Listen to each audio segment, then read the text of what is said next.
Hi అండి, అందరికీ నమస్తే. ఈరోజు మనం మహాభారతం ఎలా రాయబడింది అనే దాని గురించి తెలుసుకుందామే. ఒక అడవిలో శౌనకుడు సత్రయాగం చేస్తున్నాడు. అప్పుడు ఉగ్రవసుడు అక్కడికి వచ్చాడు. శౌనకుడు ఉగ్రవసునికి నమస్కరించి మీరు ఎక్కడి నుంచి వస్తున్నారు అని అడుగుతాడు. అప్పుడు ఉగ్రవసుడు శౌనకుడికి నమస్కరించి పరీక్షిత్ మహారాజు అయిన కుమారుడు జనమేయుడు సర్పయాగం చేస్తున్నాడు. అక్కడ వ్యాస మహర్షి శిష్యుడైన వైశంపాయనుడు మహాభారతం గురించి చెప్తుంటే విని వస్తున్నాను అని చెప్తాడు. ఉత్సాహంగా శౌనకుడు ఆ కథ మాకు చెప్పమని అడుగుతాడు. అప్పుడు ఉగ్రవసుడు మరింత ఉత్సాహంతో చెప్పడం మొదలు పెడతాడు.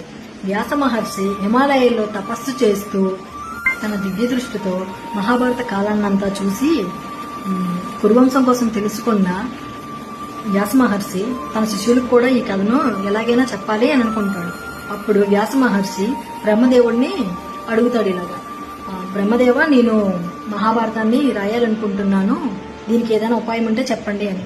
అప్పుడు బ్రహ్మదేవుడు వ్యాస మహర్షికి చెప్తాడు, నీ మహాభారత కథను రాయడానికి గణేశుడైతే మంచిగా రాస్తాడు అని. అప్పుడు వెంటనే వ్యాస మహర్షి గణేశుడిని తలుచుకుంటాడు. గణేశుడిని తలుచుకోగానే గణేశుడు వెంటనే అక్కడ ప్రత్యక్షమవుతాడు. వ్యాస మహర్షి అప్పుడు గణేశుడిని, ఓ గణేశ, నా కోసం మహాభారత కథను రాయగలవా అని. అప్పుడు గణేశుడు సరే అని చెప్పి మహాభారత కథని రాయడం మొదలు పెడతాడు.